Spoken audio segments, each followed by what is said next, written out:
What's up, brother? Can you hear me? Yeah, I can hear you. Can you hear me? Beautiful. Sure can. Awesome, awesome. Hold on 1 second. Let me get I need to get you in my headset though, so that we're not echoing like crazy. Just give me a minute to set up here. Heard, no worries, brother.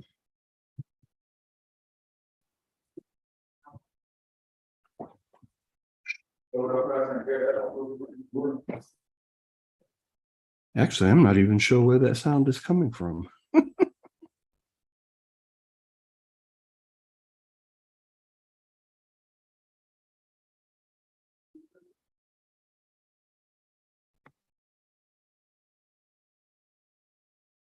Hmm. What, you getting some weird feedback? No, but I should be getting your voice coming through my headset and not the computer speakers.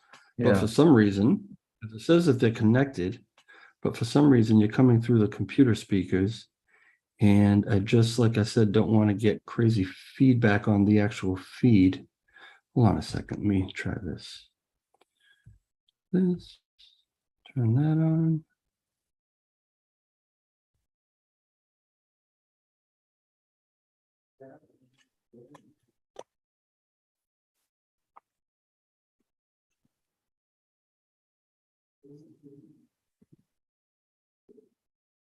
Check, check. Check, check. Yeah, still got you coming through my computer. That's the weirdest thing. And I've got the volume all the way off, so that's really odd. Hmm. Let me see. Give me a I don't second. mess with Zoom too much, so I don't know how in-depth their audio settings get. Yeah. Let's see if I make that same as system. All right, go ahead and say something. Check, check, check. Nope. That didn't do anything. Hmm. Select the speaker. MacBook Pro speakers. That's where you are. Luckily, I told everybody we're starting at 6:30.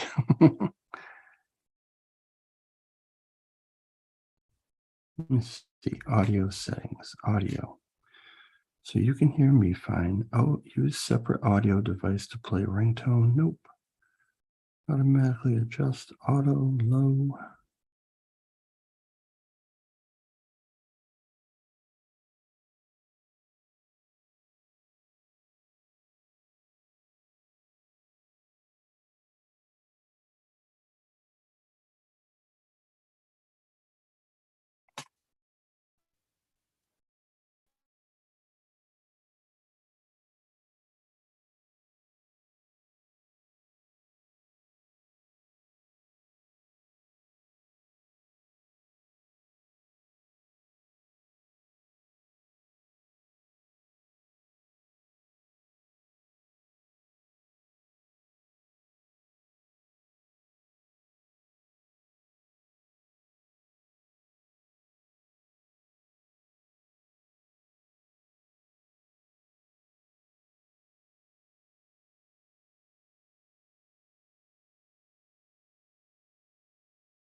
Yeah, I don't know. I mean, everything is set the way it's supposed to be, and for some reason, you're coming through the speakers of my computer instead of the speakers of my headset. Here, let me check, check, check. I mean, I'm not hearing any feedback on my end. No, no, you wouldn't hear the feedback on your end. Where it would come through is on the actual YouTube channel, Yeah. um, because it'll pick up, like it'll automatically go to the YouTube channel, but it'll also pick up from my microphone, and people listening in the chat could potentially hear a little bit of an echo. But I really have no Hmm. idea what to do about that right now. Oh, let's see. Oh, wait, maybe this will help. Let me see something. MacBook Pro speakers. Sound settings. I mean, it says select speaker. What do you have it on as select speaker? Do you have your headphones picked? Yeah, I have the same headsets that I always use, and it always just comes through them with the settings the way I have it. But for some reason, it is not coming through them and insists on coming out of my computer speakers. And I do not know why, because it is not supposed to be. Not questioning your intelligence, but No, please are you question my intelligence. are Go you ahead and sure do that. are you sure your headphones are charged? Yeah. They're absolutely, yeah, they're on. I can actually hear them humming. Hmm. So I mean, that was a legitimate question. Hmm. It's Test got to mic be and something with the speaker. setting. Every time I reset my computer, all my settings get screwed up, but it is what it is. There's nobody in the chat right now to ask.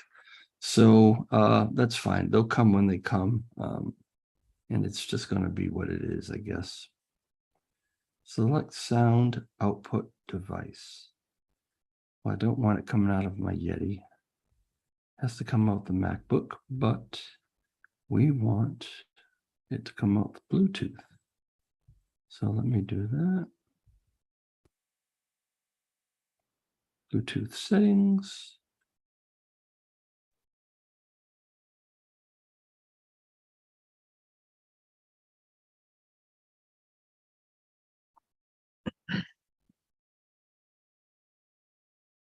Whatever. It is what it is. All right. Ryan, I see that you are in the chat. Clan is going to talk, and I want you to let me know if you can hear us both. So go ahead and say something, Clan. How's it going, Ryan? Okay. Now I know that there is a 15-second delay between what Okay. we say and by the time it gets to YouTube. So I'm just going to wait and see what Ryan has to say. So we have Max Musterman, Mr. P, and Ryan all in the chat right now. Guys, let me know if you can hear me and if you can hear Clan okay, and let me know if there's some kind of crazy echo or if everything's good. All right, go ahead and Clan say something. Check.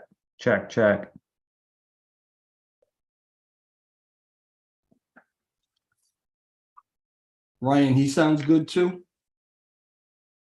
Ryan's giving me a thumbs up, but I just want to double check. Okay. I can hear you both. Okay. All right. I guess that's all we need. Guess we're ready to go. Are you going to turn your camera on or no? You don't have to if you don't want to. No, I personally feel that the lunk community has given a lot of examples as to why you shouldn't dox yourself online. You're exactly right. Absolutely, it has. All right, so everyone, thanks for joining the chat. I see a few people in here already, and I know that this was kind of an impromptu thing, like my live streams usually are. And today we have Clan Mudhorn from the Terra Rebels. He's going to chat with us about the brand new Rebel Station. So Clan, I'm assuming everybody knows who you are, but just in case, why don't you go ahead and introduce yourself and tell them what your position is with the Terra Rebels? Of course. Excuse me. So hello everyone. I'm Clan Mudhorn. I'm the administrative team representative for Terra Rebels. That's my main role. I also play other roles with marketing and the architects team, as well as helping out the front end team when they need it with different content materials. So in my main role with the administrative role, I just help the teams get through the day to day and action any requests they need. I also administrate any platform that we utilize, such as GitHub, Microsoft 365, Discord, what have you. And I'm also sort of fallen into the role of compliance officer for our internal governance. So me and my cohort Hannah, who's the other member of the administrative team, we ensure that the teams are following internal governance properly when coming to any, organization decisions. All right, beautiful. Did I just lose you, or let me see one second? I don't believe so. Nope, you're still there. All right, awesome. All right, thank you for that. Okay, so today we have, I don't know if you can see the screen, but what we're looking at right here is this tweet from you talking about Rebel Station and how Rebel Station is here. Why don't you go ahead and tell everybody what Rebel Station is? Okay, so Rebel Station is essentially a clone of Terra Station. So it has all the same functionality out of the gate with staking and governance. Anything you see happening on Terra Station, it'll also happen on Rebel Station. It's getting all the same information at the same time, all the different, I guess you could say blockchain information. So yeah, it's essentially Terra Station with a little bit of restyling. It is the application we plan on utilizing to push future updates on. So if something happens to core or the community votes in a new feature to have on the main wallet application, those front end and back end changes will be being pushed on Rebel Station as opposed to Terra Station. All right, great. Oh, there we go. Okay, I thought my microphone went up a second. And it is pretty much now. I jumped on. It is like an exact duplicate, right? Yeah. Was it a matter of just kind of taking the format and kind of carbon copying it and then just changing a couple parameters? I mean, how exactly does that work? Essentially, yeah. So Terra Station on the TFL repos was always public code. So what members of our excuse me, DevOps teams as well as the front end team, they went in there and they forked the code, which is essentially copying it. They went in there and changed it around a little. We tried to do some other things, like we tested not offering support for V2. We tested trying to make the Luna Classic blockchain the default blockchain when you open the application. And there's some other things, but that's basically the brunt of it. But I mean, essentially, yes, it's a clone of Terra Station. Right. And yeah, and I was reading through some of the questions actually that came up both in the Discord and on your Twitter feed. And one of the questions was specifically about that, like why with this new station, and there's a bunch of questions, but one of them is why with this new station, is it supporting V1 Luna? And I think that you had tried to not do that and it caused some problems. Yeah, so talking with the front end team and while we were, kind of getting the whole idea together about how we wanted to present it, there was a point where we're like, well, why would we even offer support for V2? So we tried to take out that functionality, but it broke the rest of Terra Station.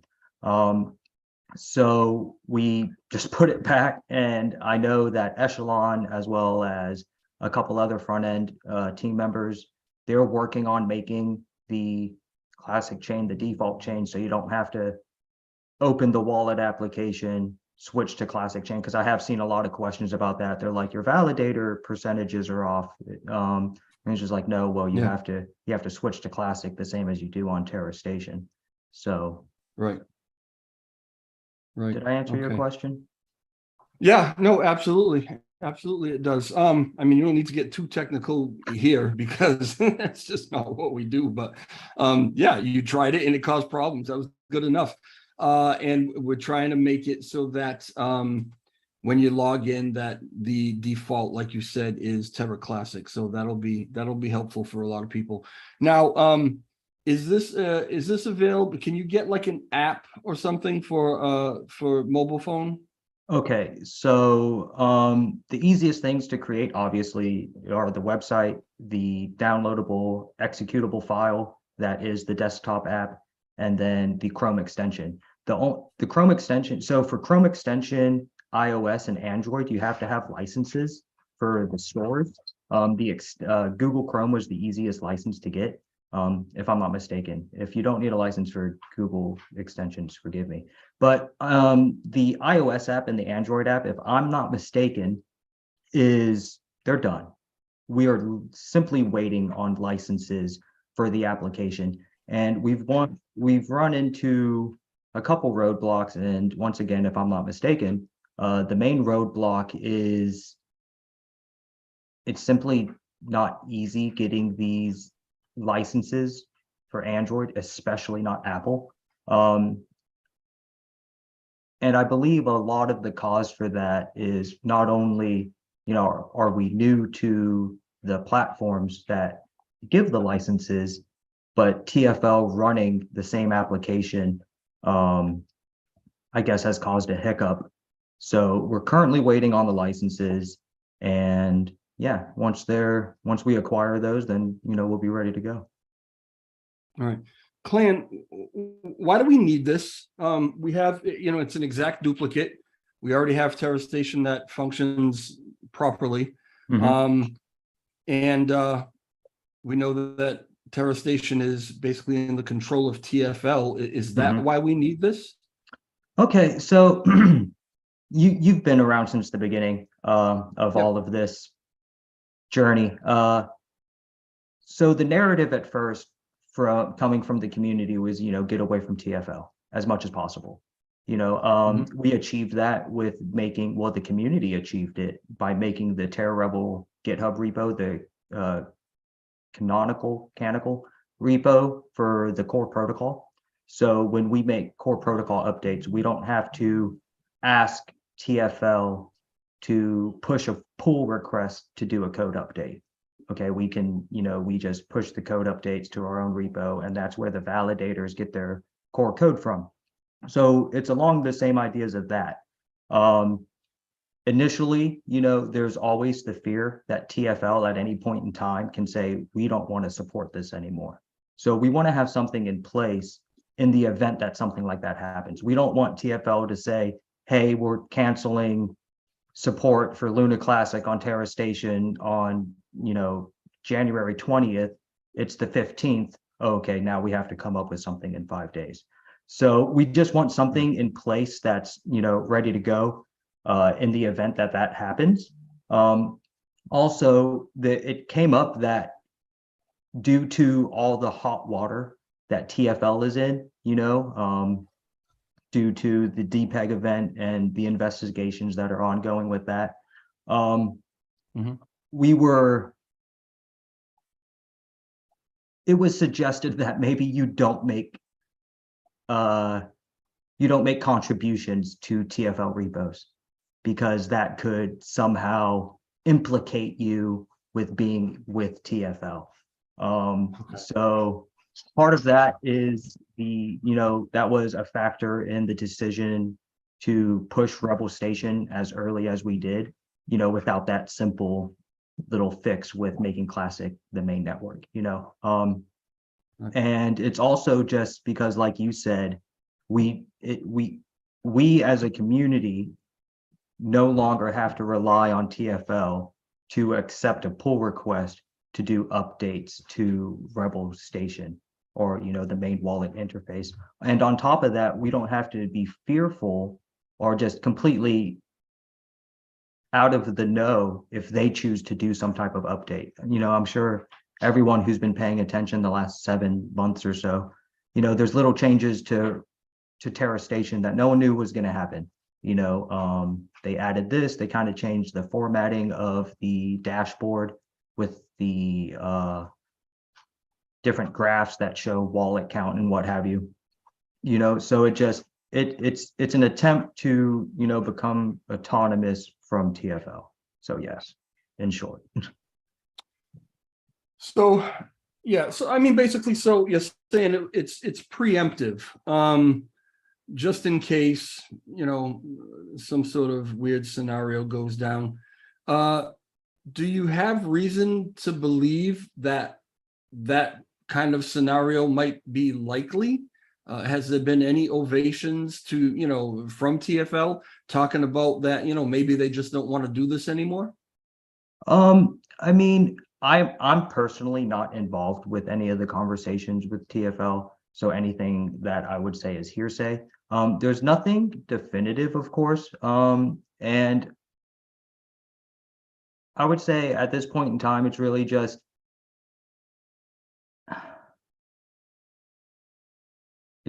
as you said, like preemptive, in the event of, Mhm. and it also just goes along with what I said before about not wanting to have to push pull requests, and also just the potential hot water we could land ourselves in if we keep adding to their repo with updates and what have you.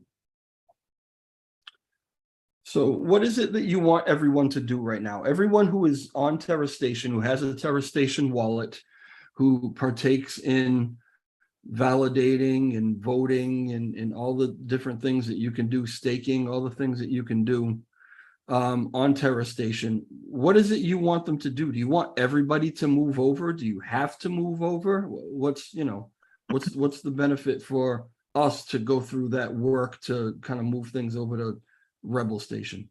Yeah, so I would say for the time being, everyone's fine still utilizing Terra Station if, that's what they're comfortable with.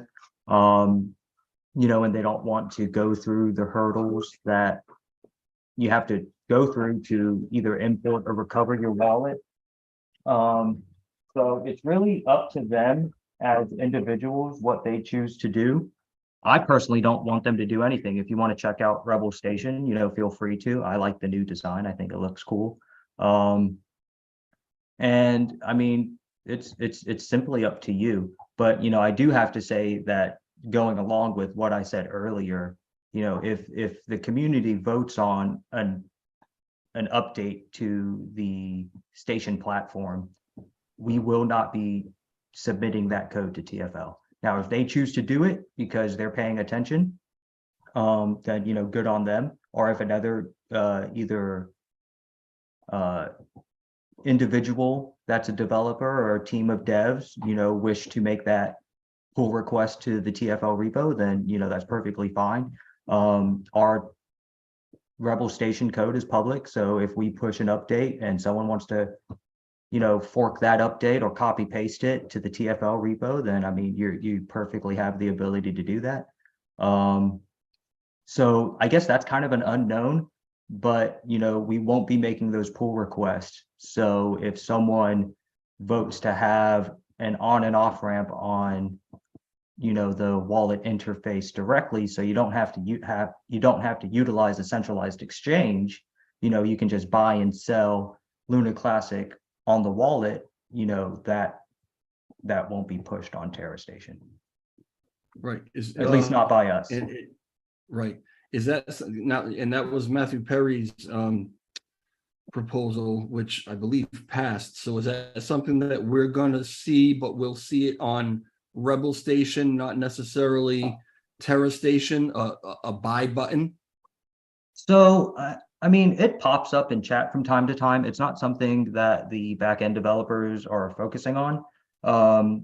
I know that Coin Merge had something, and it was more like what's it called, a wireframe, where it's a window that actually redirects you essentially to another website, and you're utilizing that to do the exchange. I got you.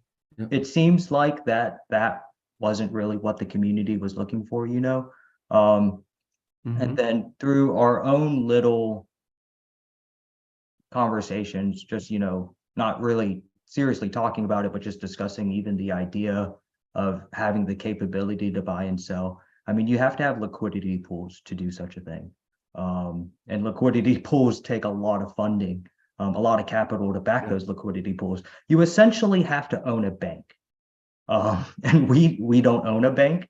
We don't have the capital to start a bank or buy a bank.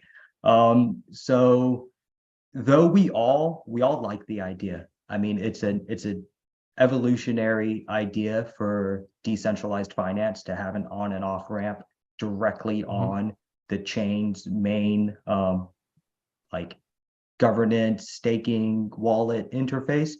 And it completely omits the need for a centralized exchange. It acting as an on-ramp, you could onboard users a lot easier directly to like the on-chain ecosystem, instead of them having to figure out, some type of wallet. Do you need the memo? Do you not need the memo? So I mean, we're all bullish on the idea. It's a great idea. It's just, I mean, the implementation takes a lot more than just code. And you also have to have the Luna Classic there to be able to buy. Where does that come from? If someone wants to sell, Right. where does the fiat currency come from to allow them to make that exchange? So we're not against the idea. We just, we financially, we don't know how we would implement such a thing. Okay, I got you. So it's a back burner kind of thing. Everybody loves it, but there's probably some bigger fish to fry right now as far as figuring out how to get things done, and that's not necessarily at the top of the priority list. I think that's what I'm hearing. Essentially, yeah. Yeah. Okay. You essentially need a bank. So Yeah, I got you. How much does it take, or how much does it cost to keep this running now, this Rebel Station, and where are those funds coming from?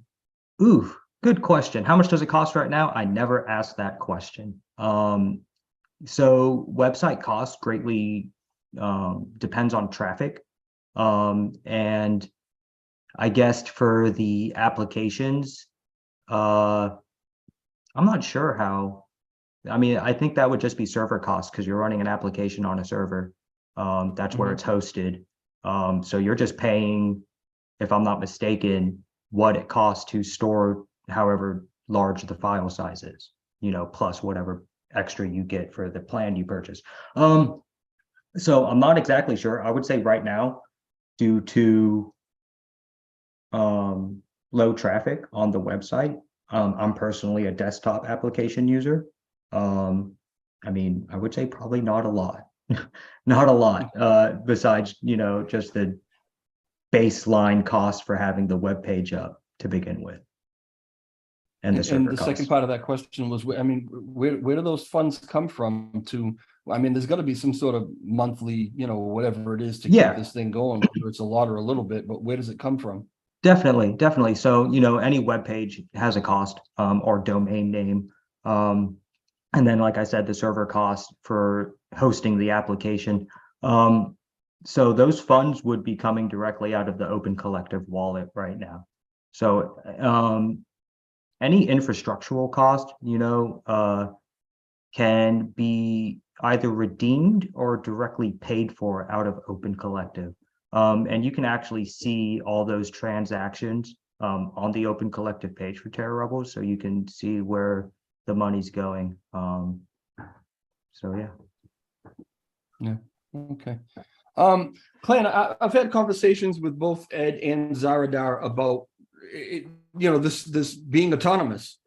And they've both said without hesitation, absolutely, we're trying to move everything that we can away from TFL control and put back in our control or in the community's control. So this is, the way I view it, the first step toward that. But there are some other things that came up too, like Agora Station, right? We want to kind of have our own Agora Station. What other ties are there, Agora Station, and what other ties are there right now to TFL that we are looking to migrate away from, or at least have this alternative in case TFL, sunsets? Of course.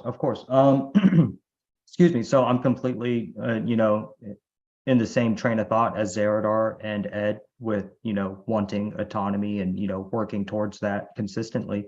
So we successfully migrated away from TFL with the core protocol repo, and now, community members have the option to utilize Rebel Station. We're looking to also implement Agora.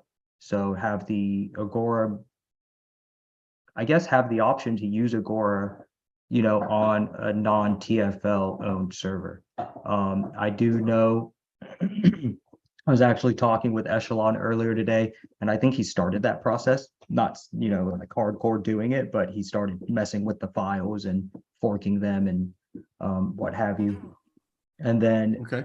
so Agora, and then I guess the other main thing that we're mostly concerned about, and it's not even so much that they hold the keys to the platform, it's more so just because it's terrible. Their documentation.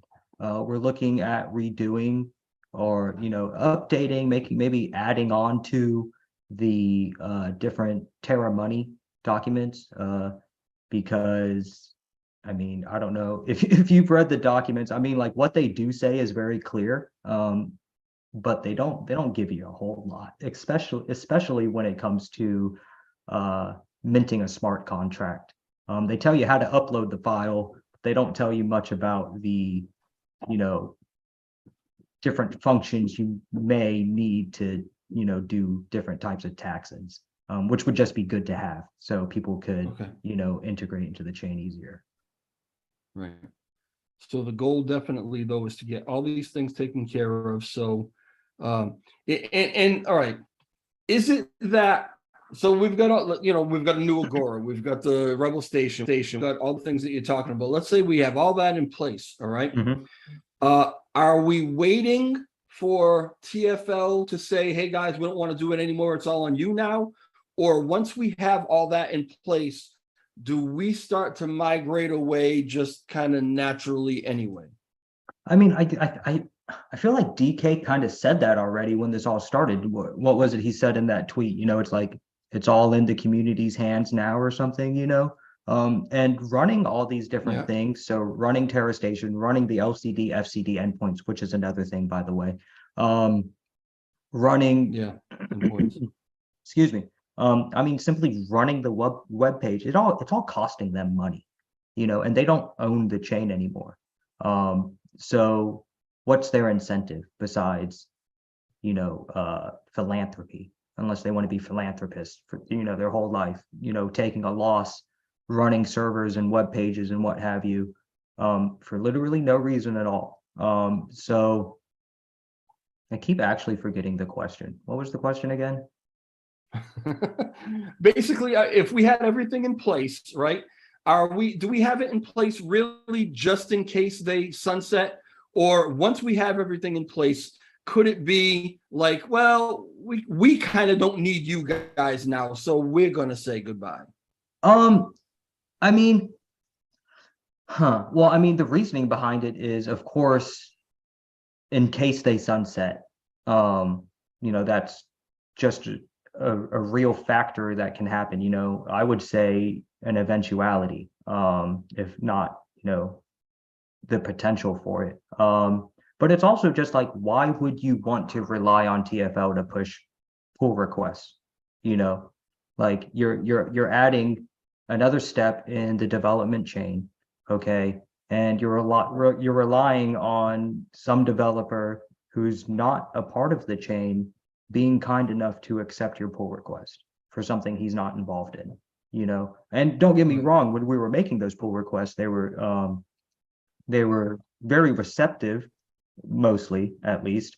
And they did push those updates. But I mean, it's just, I would say it's almost like a systemic risk, like why would you want to rely on that if you truly want to be community owned, and not have to rely on what has become a third party essentially. Okay. All right. Yeah, I think I'm hearing what I think I'm hearing. So, I believe it was I believe it was a conversation between Alex and DK where, if I'm remembering it correctly, DK said something to him about, we hear that you guys want to kind of move away, and we'll run it. I think he said that they'll run it as long as we need them to run it, but all we have to do, if we ask, then they'll just shut it down too. Like they'll kind of go any way that we want to go. Yeah. So, I mean, I guess mainly for like updates for the wallet. Okay. You're not going to be getting those updates unless someone else does it for Terra Station. which you're more than free to do, anyone listening. But then also like LCD, FCD endpoints, they quoted like a lot of money that it's costing them to run the LCD, FCD endpoints. And that's what they were speaking on specifically, if I'm not mistaken, in that tweet, saying that they'll run it until we're capable of taking over the cost for that. So, I mean, if anything, I would say that that's like one of the main things they would, sunset if he hadn't said that he would do it. But I mean, yeah, Mhm. I'm not sure if I answered your question or not. I'm not trying to Yeah, skirt your I mean, questions either. yeah, I'm sure to the best of your ability, you did, yeah. I mean, I'm asking you to kind of speculate on what other people said, so that's, not fair. Yeah, I mean, Um, go I mean, ahead. if DK chooses to keep running them, yeah, sure, fine. And there's some technical aspects, mostly with LCD, FCD endpoints, that would take some time to migrate because depending on the application, you have to change out the LCD, FCD endpoints for that application, and it would involve every application, especially if Terra or LFG were to, or not LFG, but whatever. If they were to sunset it, because for those that don't know, the LCD FCD endpoints is essentially the API endpoint. So how you get all the on-chain information that allows your application to operate. So in simple terms, kind of like how many coins are in this wallet, what's that wallet's address, what was the last block height, what happened on the last block height, these NFTs were minted, these were bought, those were sold. It's all that on-chain data that everything needs to have to operate, in sync with the chain. So yeah, they said they'd run them. I mean, it's something that we plan on running. It's just a matter of getting them set up, really. Yeah. In a minute, and I know that you don't have a lot of time, so I'm not going to try to keep you forever, but in a minute, I do want to maybe look at the chat and take a couple questions from there. But before I do that, I kind of want to address a little bit of at least what I perceive to be the elephant in the room.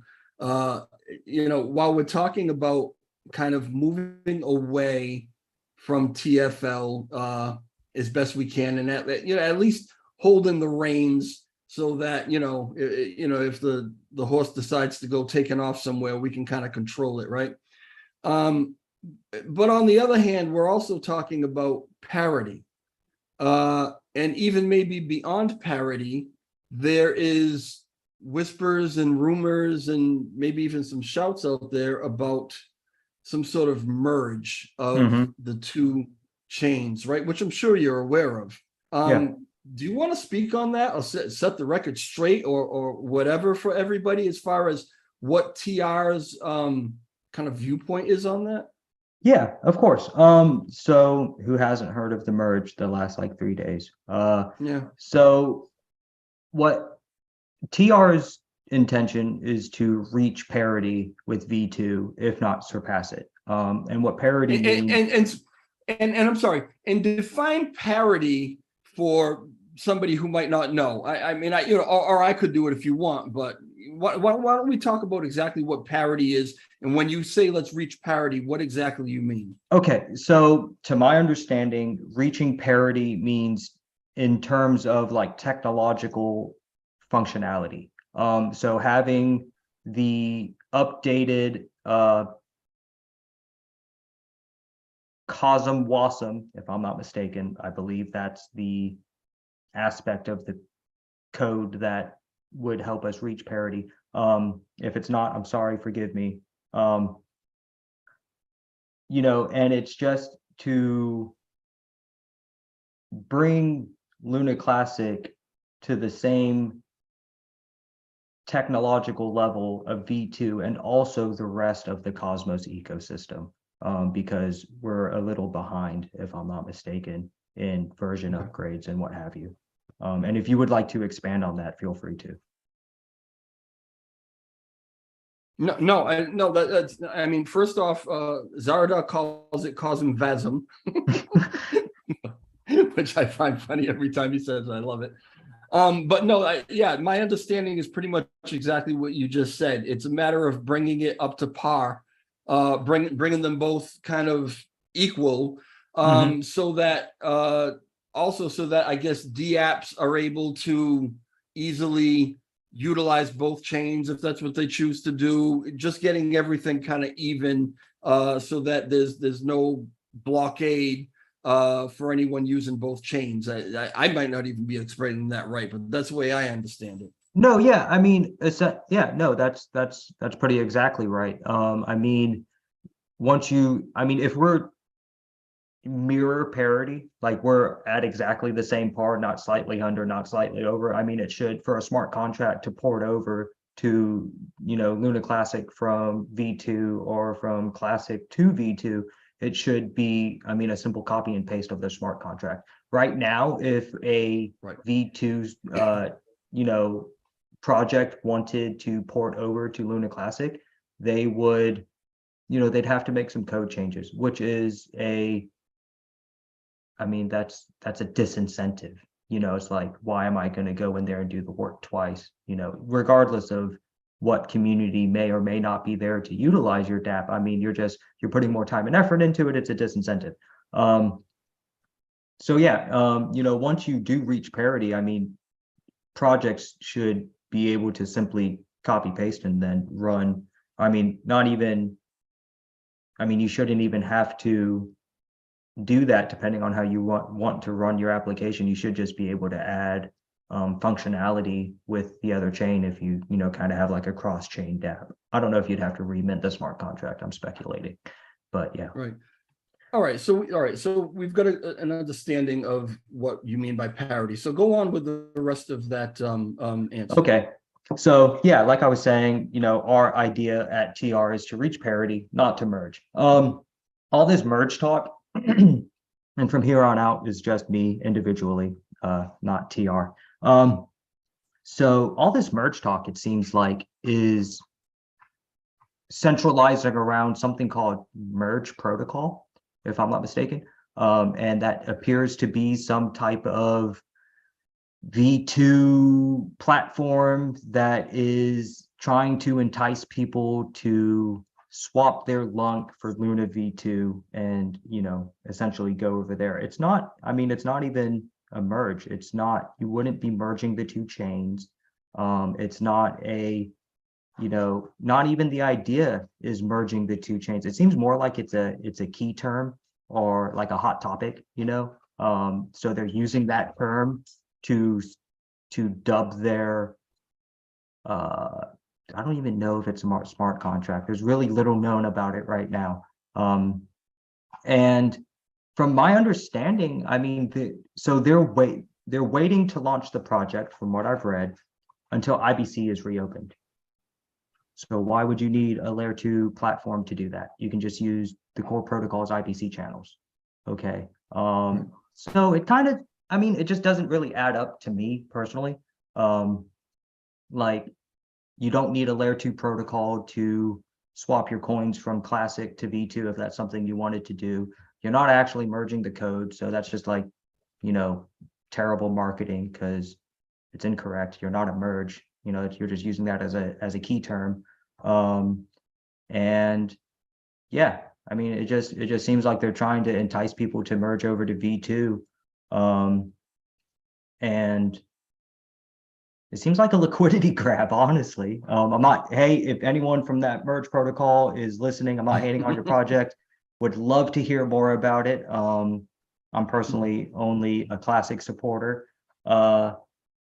But no, yeah, it looks like a liquidity grab. It looks like they're just trying to get people to move to V2 for no other reason besides, and you can do that if you want to at any time with IBC channels once they're open. I think a chain of blocks called it "that shit over there" or something like that in one of his Yeah. videos. It's kind of funny.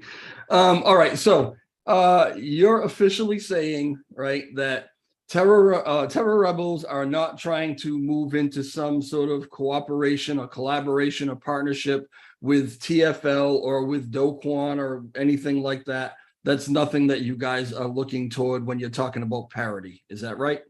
Yes. Okay. All right. Just wanted to clear that up. Thank you for that too. Let me look real quick at the chat just to see if there's anything, if there were any questions in here. Rebel Stations is nice. Rebel Station is nice. Will be cool new features. Will there be new cool features in the future? I think you talked a little bit about different things that you want to do, but is there anything that we should know about that's coming up that's maybe different than what Terra Station has that is going to be advantageous for the community?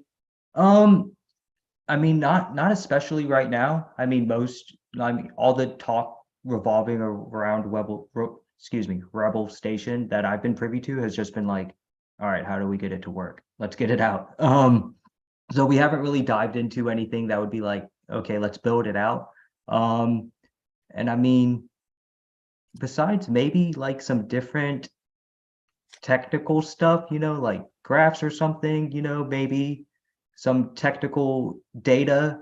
I mean, I'm not aware of anything, and any large changes I feel would be honestly voted in, if they want to, like add, what's it called? A QR code to be able to sign into your wallet, on Okay. the desktop application, put up different types of things like that, I feel would either be communicated to the community about, or, if someone raises a proposal to do it and it passes, then, it would be put on the backlog for the team. All right. Let's see what else we have. Will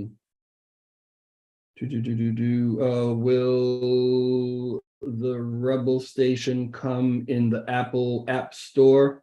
I think we kind of briefly touched on that too, right? That's in the works. Don't have it yet. Don't have a time frame necessarily, right? No, sir, just waiting on licenses. Yeah. Okay. All right. What else do we have? Sorry, I had to run into the grocery store. Did he mention if they have the same validators over there, such as all nodes and other validators through all nodes? How will this affect the chain in that? In other words, can you still access all of the like if you moved your stuff over from Terra Station to Rebel Station, are you still validated? Is that kind of, Yeah, just so kind of go over the. So, I've seen, okay, to first answer the question so I don't forget it before I start rambling again. Yes, it has all the same functionality. I mean, guys, it is literally a mirror of Terra Station. We didn't want to have, I mean, not only did we not have to do it because their code's public, I mean, we didn't want to have to completely reinvent something that already works, I'd say 85% well. I mean, it has all the same functionality as Terra Station. And something I just like to kind of explain to people is that wallets, on-chain wallets don't actually ever hold your coins. Think of like a wallet interface as like a window to view on-chain data. Okay, so whatever wallet the coins are, quote unquote in, I mean, they're still always on the core protocol. And whatever wallet interface you're using is just a window to view that data. So like when you port over a wallet, you're just allowing that new platform the ability to view the data on that wallet, so yeah, all the same functionality. If you do decide to recover your wallet or import your wallet, recover is a little bit easier because it allows you to use the mnemonic phrase instead of that like 350 character private key. I would have been happy with 50 characters. I mean, it's like 300. It's nuts. But so recover is a little easier. And I mean, yeah, you won't even have to undelegate or redelegate or do a send tax in. It's literally just the exact same. It's just another window into the on-chain data. And I know I've seen a lot of questions just like, well, was it third-party audited? How do we know it's safe? I mean, it was not third-party audited. Okay. A lot of those questions, I would love for anyone who's asked about a third-party audit to go look up how much they cost. I mean, they start at like $40,000 to have, code audited for on-chain type stuff. We're not talking about smart contracts, which can get a lot cheaper depending on what chain you're operating on. But yeah, I asked the team, I was just like, how much would a code audit cost? And Ed came back with, well, SCV, which apparently is a Cosmos auditing firm. They audit Cosmos code. I mean, their audits start at 40K. I mean, it's just not feasible. Yeah. But the code is public, so anyone who has the know-how, or if you know someone that has the know-how, you can go look at the code, do a self audit, look at all the different functions. And you can even look at the, what would the proper term be? The push, I guess the accepted pull request done by the team members to show you the specific things we did change, so I mean, it's literally a copy paste of Terra Station, guys. Not putting Right, down so the front just end team, but yeah. right. Just to make it absolutely totally crystal clear, you can keep all your stuff right where it is. If you're on Terra Station, you got a Terra Station wallet, or if you got a Kepler wallet, whatever you got going on, you can keep it right where it is. And if you wake up tomorrow and TFL is, everybody's in jail or whatever happens, and all of a sudden it's just totally shut down, as long as you have your seed phrase, right, that you should have written, tucked away somewhere, you can recover your wallet right over to Rebel Station wallet, and you're good to go. Everything's fine. Correct? Correct. 100%. Okay, that's what we want to hear. All right, let me just take one or two more here if there is anything. Question: now that TR is moving to a paid model, what happens if the community doesn't have funds to pay for updates / repeg? Does TR simply walk away from Lunk? It's a question that's been asked quite a bit, actually. It has been, and I've been trying to answer it in chat, because I spend most of my time on Discord, a lot at least. I keep trying to answer it, but there's always someone else to ask the same question 5 minutes later. So no, we don't walk away from Lunk. I mean, TR is here to stay on the Lunk chain. It's more a question of like, where do we shift our focus? Do we continue to work as volunteer freelancers, and taking countless hours out of our days and nights and weekends, either operating the organization like I do, or, tapping away at the computer, writing code, for free as a volunteer?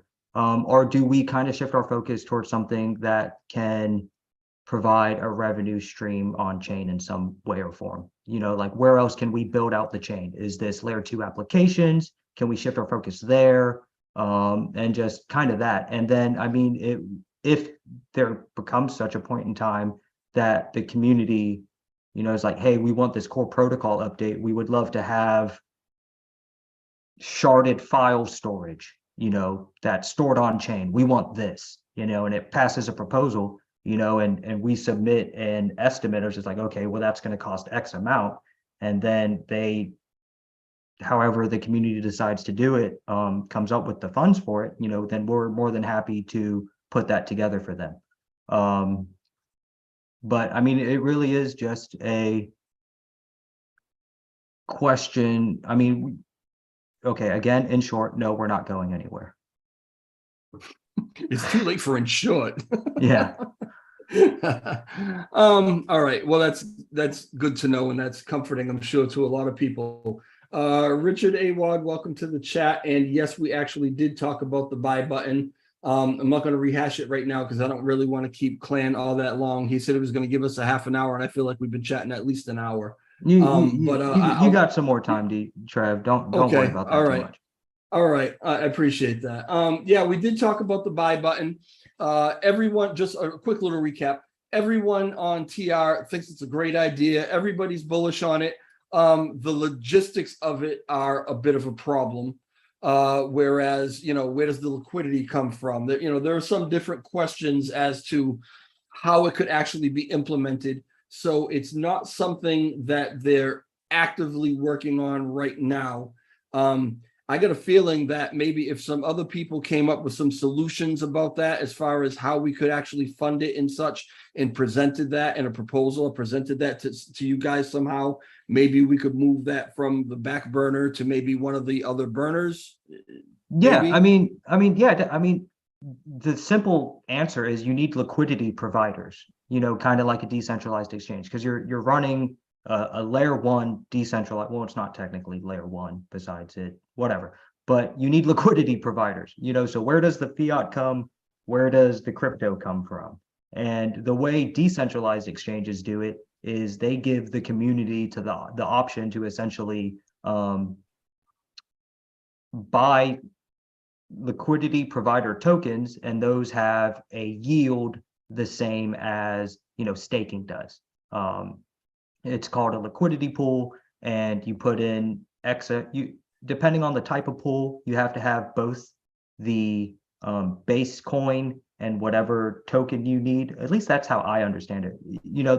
That's probably the simplest answer. Instead of having to need a bank to back you and provide that liquidity out of their own pocket, or some venture capitalists, which is kind of like how more centralized exchanges do it. They come from, all the liquidity comes from like centralized sources. I think DEX has already answered it. Give the community the ability to provide a liquidity pool, and then, there's your liquidity. And the more liquidity you have, the less volatile or price impact a buy or sell has on the price, which is good. More liquidity is good, everyone. You want as much liquidity as you can get. So, Sure. yeah. Absolutely. Richard, thanks for being a member for a month. I didn't even know that I had memberships available for a month now. So that's awesome. I appreciate it. And I see that your message is it won't let you send a super chat. I very much appreciate you, my friend. This guy, Richard, I don't know if you know him, Clan, or if you've seen him in anybody else's chats. He is the most generous, most kind person in this community, maybe. And he's always coming through with these $50 super chats, $100 super chats. And you're very, very much appreciated, Richard. It's the thought that counts, my brother. You don't need to do it. So thank you for letting me know about that. That's fine.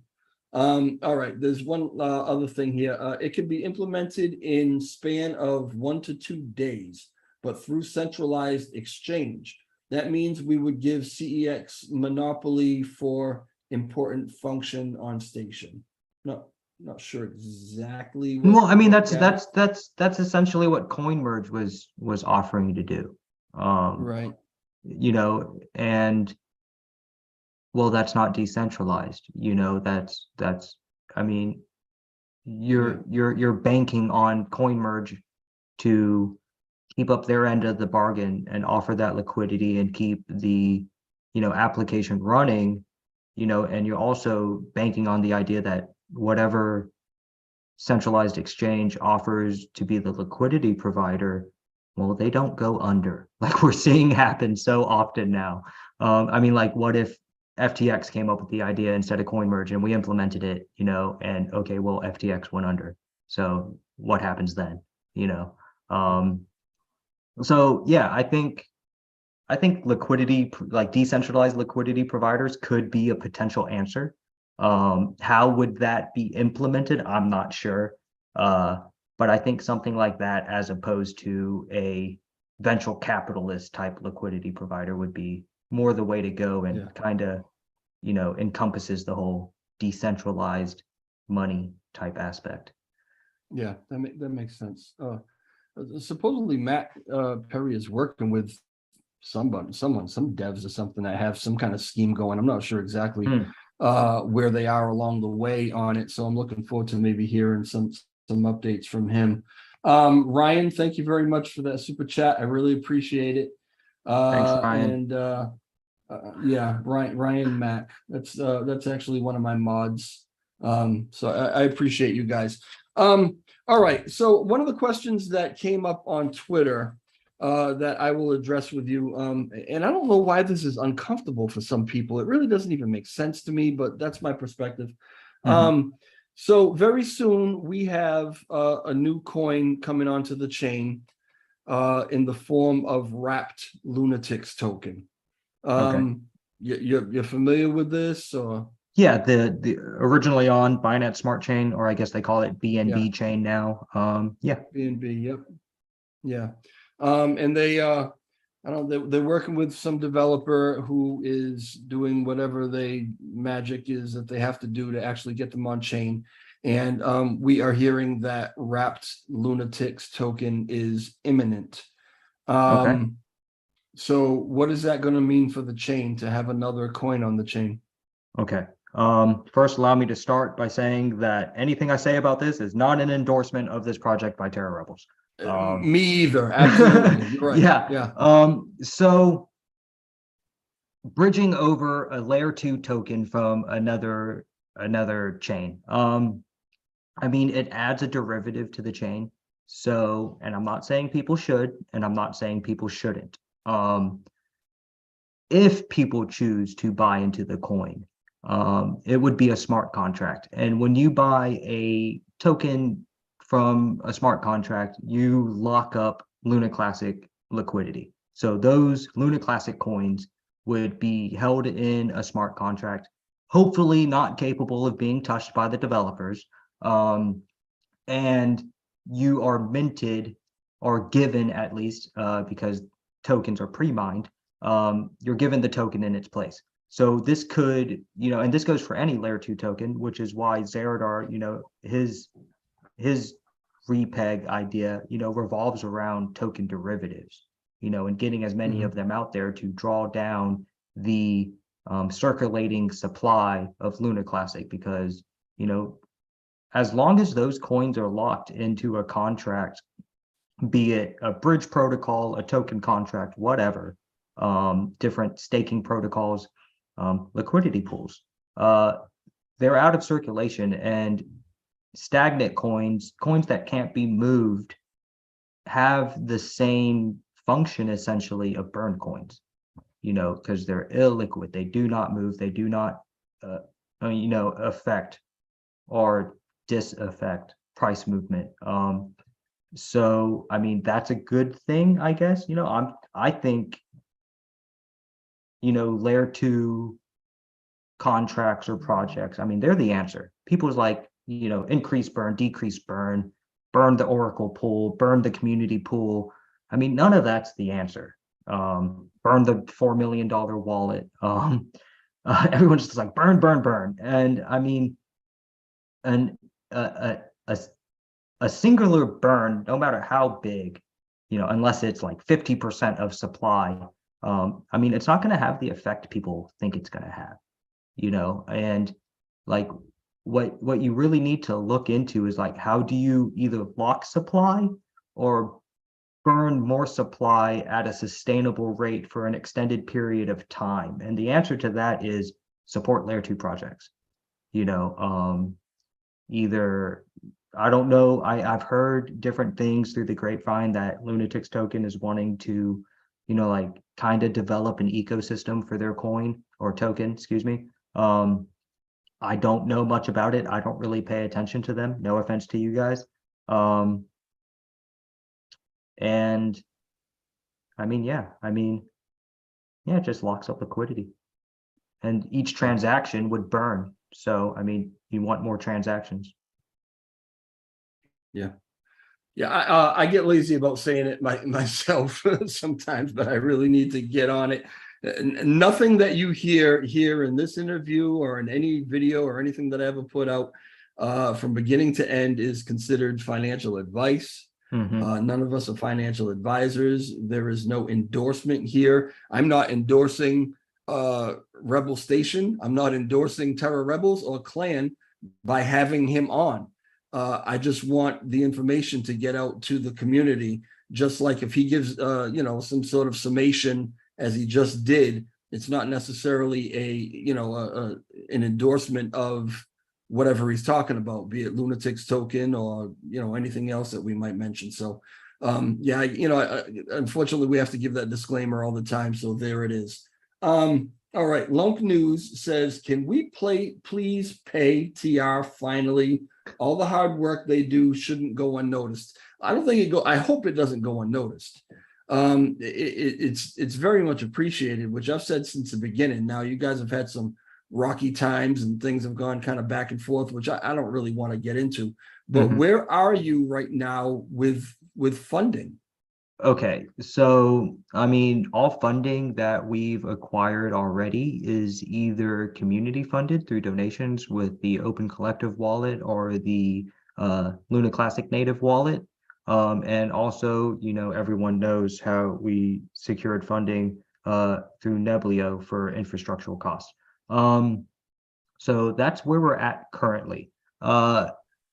For future funding, we did come to a consensus as a team that we would like to switch to a budgeted work model instead of working as volunteers all the time. So moving forward, you know, we hope to acquire funding through the community. How they do it, that's not up to us. Um, to implement future core protocol updates. And like I said, there's also other avenues that we're pursuing, such as different layer 2 protocols, and whatever else comes along down the line. Yeah. Okay, good. Yeah, we want to get you guys paid. I think the majority of us do. Yeah, I have said it since my very first interview with Raider and Zaradar and Ed, that the work that you're doing cannot go uncompensated. At some point, you have to receive something for what you've done, for this chain, for the community, for everybody. So is what you've got going on right now enough? I mean, is that enough to sustain you, or is the well running dry, or I mean, where are we? define sustain. Sustain infrastructural cost. As of right now, since we haven't turned on the LCD FCD endpoints, I mean, yeah, I mean, Microsoft 365 isn't that expensive, and the website, regardless of its traffic, and whatnot. I mean, yeah, I mean, sustainable infrastructure wise, yeah, but I mean, I think when most people are speaking about funding or paying Terra Rebels for their efforts and their contributions, um, I mean, no, we're broke. I mean, not a single member of Terra Rebels has still received any form of compensation for the last 7 months, and we don't look to. That's not. A lot of people are like, well, why would we pay you for things you volunteered to do? And I mean, we're not looking to. I mean, like, if you see a spend prop pop up on Terra Station or Agora, I mean, that's going to be for future implementations or something the community voted on. It's not, hey, you know, Ed and Zeradar and whoever else, coded the burn tax, you guys need to pay up. I mean, that's not what we're looking to do. Those were volunteer Yeah. community contributions. But it is moving forward, and I don't, you do see some people just like, well, why do they deserve any money? And I mean, like, well, I mean, developers aren't cheap, administrators aren't cheap. I mean, marketing isn't cheap. The people, from Zeradar all the way down to the guy writing some content for the website, or developing a graphic design so we could post something looking cool on Twitter. I mean, they all deserve to be compensated. So and I agree with that. And perhaps I'm biased. I mean, of course I'm biased. I spend like Sure. 10 hours a day, doing Terra Rebel work, either writing content or, administrating the teams, and doing whatever else, or even acting as a consultant or a liaison, for different aspects. So yeah, I mean, I think people deserve to be compensated for that. And for the long-term health of the chain, I mean, those people need to be compensated, because you cannot expect someone to spend 6 hours of their day for the last 7 months, and go through everything we've been through during that time. A lot of the love from the community, don't get me wrong, we appreciate each and every one of you. But I mean, like, there's a lot of toxicity and hate The too. love isn't enough. Is that what you're saying? The love isn't enough though for you guys. Is that what you're saying? No, that Is it if oh close? yeah, if only we could, buy food and pay bills in love. And Yeah, maybe no kidding. maybe the world would be a Me, better me and place. my fiance would get along a lot better if that was the case. Anyway, thank you very much for that. And I truly believe that you guys absolutely need to be compensated and paid, for what you've done and going forward. I just think that's a no-brainer. Where it comes from, or how we figure it out, I don't know. I hopefully we'll get there. I'm not sure. Yeah, There's one last question that I want to ask that actually came up in the Discord, and then I'm gonna wrap this up.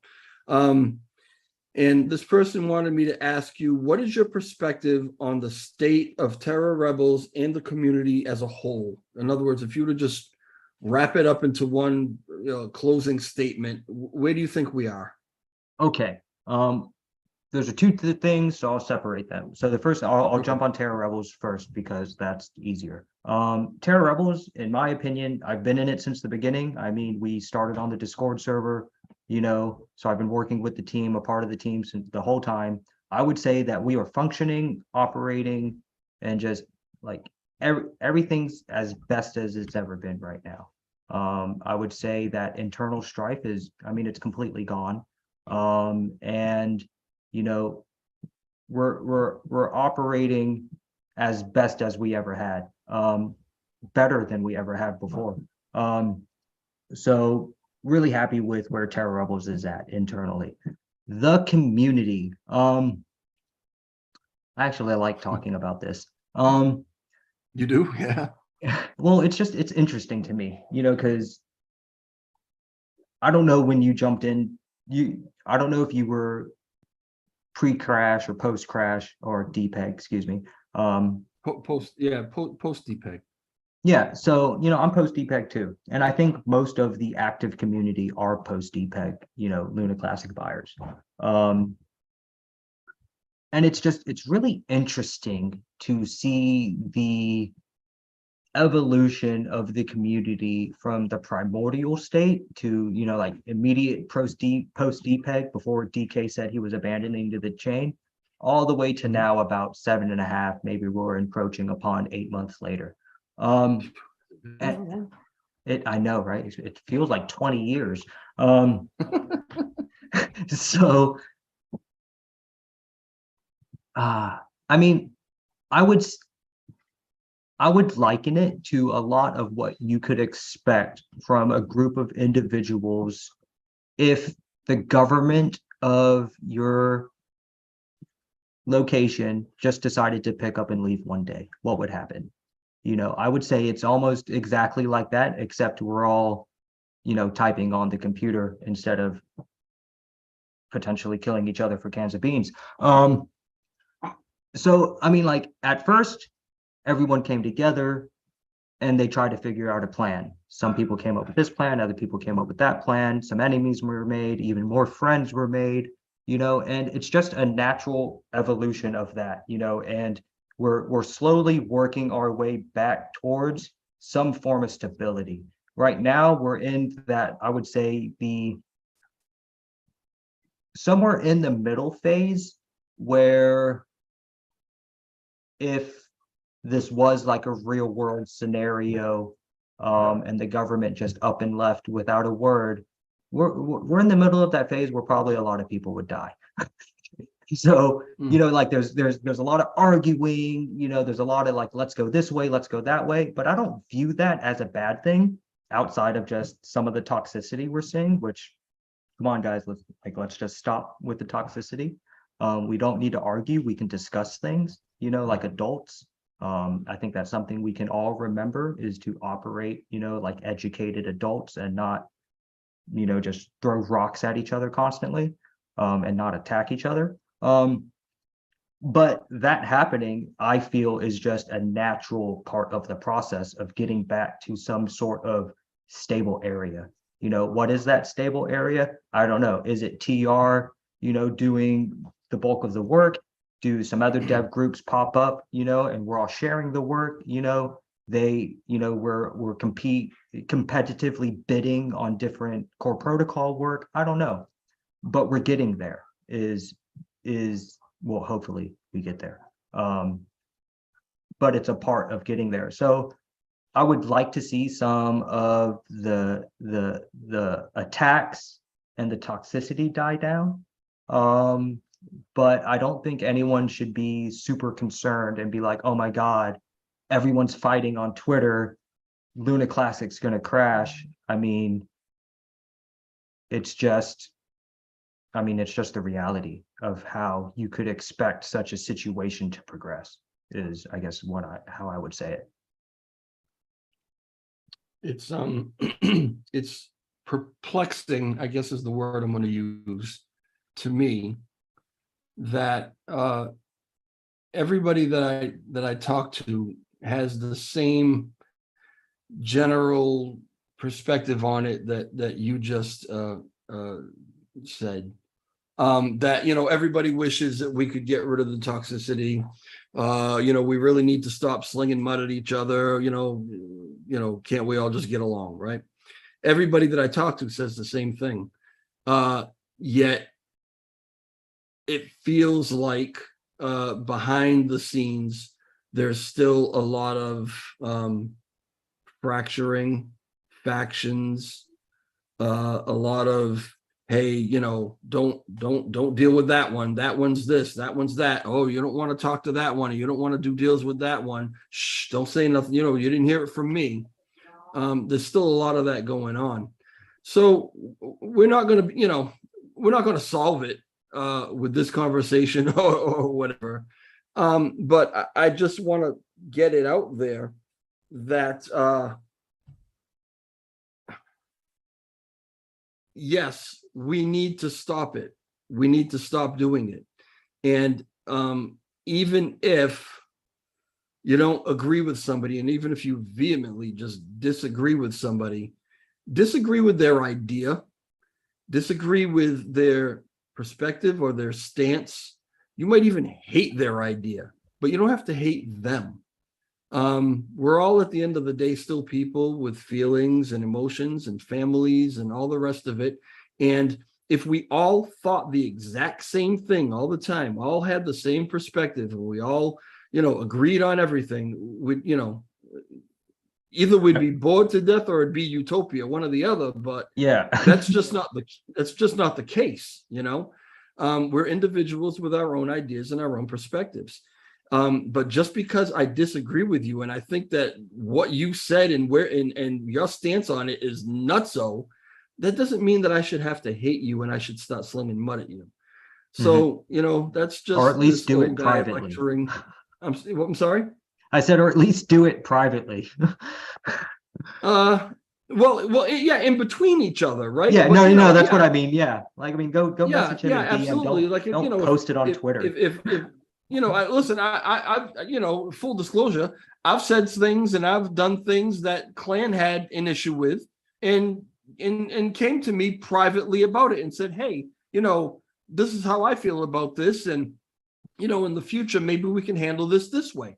And that's absolutely the adult way to handle it. If everybody handled it that way, we wouldn't be seeing the things that we're seeing on Twitter, which I don't know if anybody really thinks about it while it's going on, but it's not good for the community.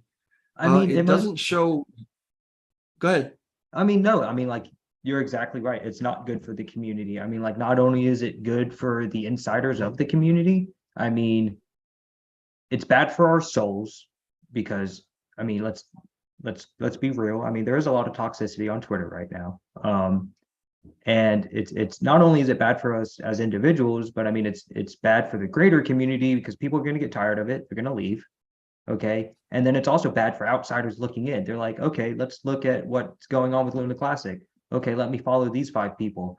They're doing nothing but screaming at each other. Why would I want to get involved in that? Why would, I mean, like, Yeah, I would say, like, regardless of how functional or technologically advanced or whatever utilities one blockchain has over another, that's like 20% of the equation.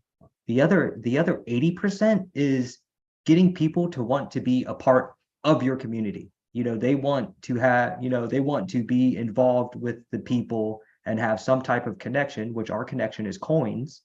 All right. You know, we're all working towards an end goal for the same coin. We want it to succeed, at least, you know, most of us. hopefully all of us. And I mean, that's our connection. I mean, and for this to succeed, at least in a like more emotional or fundamental, social aspect, you have to make people want to be a part of the community. And if we're doing nothing but talking about let's increase the burn to 5%, or we're screaming at each other about the best USTC repeg idea, or he said, she said, I mean, no, people don't want to be a part of it. I don't want to be a part of it. I try so hard to stay out of it. Yeah. I It's hard mean, sometimes, I know. no, oh, definitely, definitely, especially when they keep pinging you at Clan Mudhorn. But I mean, I would say that a lot of the community are watching. They're not necessarily involved. Now, you do have your people that are just community members. They're not involved in the building for TR or whatever else is going on. And they do get involved, but I would say the vast majority of them are just watching, and they're just like, just sitting back, eating popcorn, watching the show. And it's fun in games while it's going on and the price is steady and moving sideways. But if that whale just gets tired of it, or he loses confidence because of all the fighting and all the people that are looking at different projects to get into, they see nothing but the fighting. I mean, like, why would someone willingly get involved in fighting? That's how I view it. So I agree with you.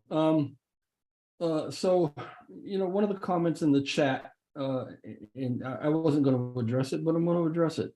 Says, so far, all the devs outside of TR that have been harassed and attacked from TR members. And that's from Lunk News. Lunk News, that is absolutely a perspective of some people. I'm going to tell you from my experience.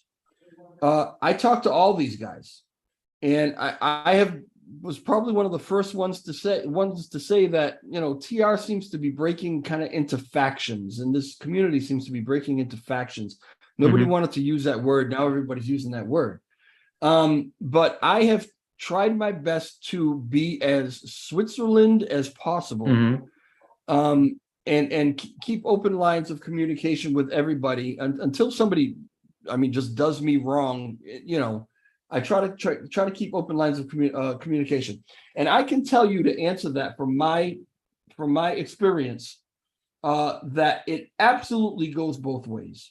Absolutely, it goes both ways. I've heard very negative things about people who have, and I don't want to go down some downward spiral about this. Matter of fact, this is the last thing I'm going to say about it, right? I've heard from some people who have left the Terra Rebels. Richard, you're unbelievable. I'm sorry. Richard just came in with that $100 super chat. He figured it out. Thanks, Richard. Thank you, buddy. I really appreciate that. Thank you. Anyway, I've heard from people who have left the Terra Rebels that, the Terra Rebels are harassing them and have this and that and that and that to say to them. And then in the same breath, they turn around and cut up the Terra Rebels and say all kind of things about them. So it absolutely goes both ways. And what we're trying to say, I think me and Clan together, if I can speak for him, is that it all needs to stop on all sides. It really does, because it's just not constructive. And it could potentially scare some people who are already here away. And it could keep some potential people that we really want to come in, could keep them away as well. So Exactly. yeah, let's, who's going to listen to me? But if you do listen to me, let's try to be more conscious of it and find a nicer way to say the things that we want to say. Exactly. And that's the last thing I'm going to say about it.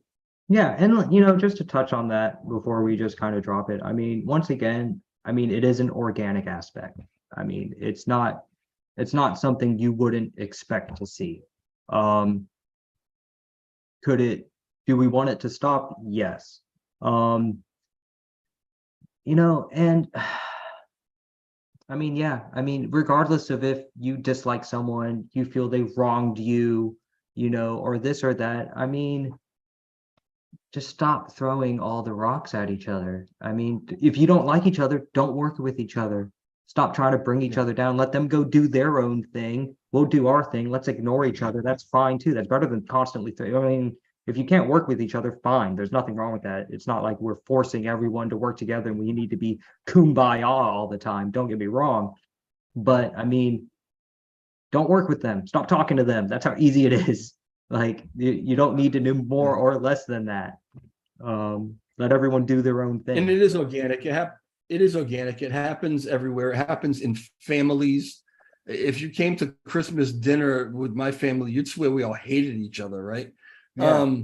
It happens in workplaces. It happens all over the place. The only difference here is that we have Twitter, Yeah. in the internet, and so it seems to amplify it. Without question. But yeah, but it really is organic. It's almost to be expected.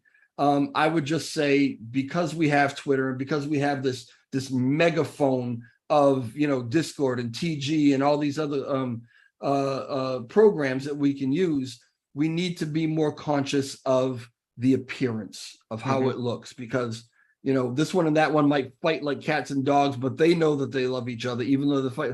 But everybody watching from the outside doesn't necessarily know that. So let's just be more conscious of it. Exactly. So anyway, Richard, got it. Still love you, buddy. I appreciate that. If TR reaches out and focuses on coming together instead of banning everyone, all right. I understand. Everybody has their opinions on that. Some people are going to have their opinions on the other side. Everybody's right. I'm not reading it because you're not right. But I just don't want to turn this into that. We're aware of it, but it feeds into it the more we kind of talk about it. And I just want to say, let's try and get away from it, right? Yeah. Well, I mean, I'll comment on it. I mean, like if you're banned from the Discord or the Telegram, you broke a rule, and it was either a severe rule infraction like racism, or attacking another member with threats of harm or something. You're going to get banned. That's how it happens. The Discord, the Telegram, those are privileges. They're not public forums. They're privately run servers. And if you're going to be allowed to be in that server, then you have to operate like a civilized adult. And if you don't do that, then you're banned. That's how it happens. I agree. All right. Richard says you have the best guests on your streams, bro. And you should be booming. I mean, yes, I should be. You're right. Anyway, Clan, is this the first interview you've done online, or have you chatted with somebody else? I mean, I've gone on AMAs, mostly Twitter, couple Telegrams, and then Discord. But yeah, this is the first YouTube, I guess you could say, interview. Yeah, no, this is we're not counting those. Yeah, I'm honored. I really am honored that you would come on and chat with me and actually give me this much time. All of you guys have been so gracious with your time with me. And I don't even know why I deserve it or what it is about me that makes you feel comfortable to come on and chat with me. But I'm very, very, very appreciative of it. And I hope we can keep this open line of communication. And I hope to have you back on.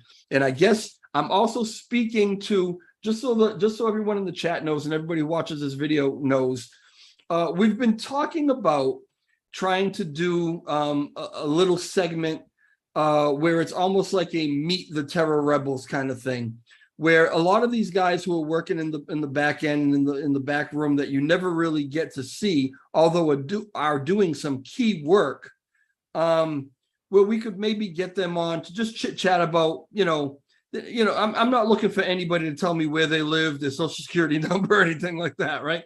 I just, just what it is you do for Terra rebels, and introduce, yourself to the community, and let us know why you're doing it. What is it that motivates you to work on this chain where you could be probably 100 other places, right?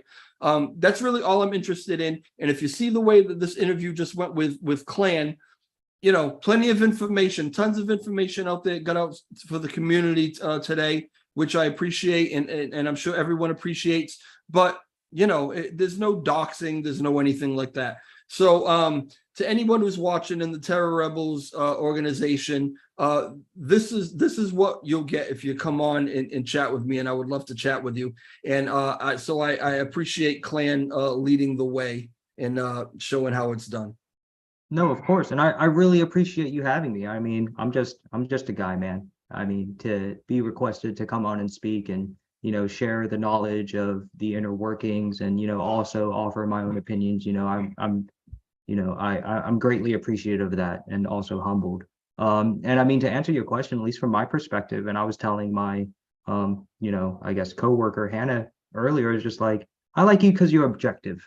I mean, I don't always agree with everything you say. I don't agree with, all your views and everything, but at least from me, what I can perceive, you're objective about it. You don't have an ulterior motive. You're not trying to push a narrative.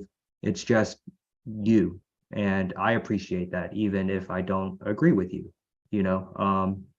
So definitely. And then of course, any team members that are listening, if you didn't see my announcement, which I hope you did, shoot me a DM if you do want to, do a segment with DJ Trev here, and just, chit chat with him for however long that segment is. Yeah, I appreciate that. Thank you very much. Just because I don't want this gentleman to think I'm ignoring him for any reason, I'm absolutely not. James Barnett says, by the way, you Terra rebels are welcome in the TCV Discord server. Come share your ideas freely and let's have a fair discussion for sake of the community. It's not about factions. And that's a great invitation. And let's hope that it stays that way. It should not be about, it shouldn't be about factions. It should be about sharing ideas. It shouldn't be about anyone being attacked because you're on a different turf or whatever. But we should all be able to jump in and out of everybody's platform and just chat and say, hey, this is my idea. This is my perspective and why I feel the way that I feel. You agree with me? Great. You don't agree with me? That's okay. I appreciate that you have your own perspective. That's the way it should be. So, I'm gonna say for everyone, James, thank you for the invite. It was gracious, so I appreciate that. All right, Clan, unless there's something else you want to mention before we go, I'm gonna let you go. Yeah, no, I think we covered just about anything. I'd just like to, thank you again for bringing me on here and giving me the chance to chat with you. And, if you ever want to do it again, then don't hesitate to ask. I'll try to make the time for it. Yeah, all right, I'll call you tomorrow. Yeah, we're friends now. All right. All right, brother. Have a good night. Listen, thank you to everybody in the chat. Thank you for the super chats. Thank you to my mods. Thank you for everyone who just jumped in to ask questions. This will be up on the channel and I'm going to tweet it out. So feel free to share it.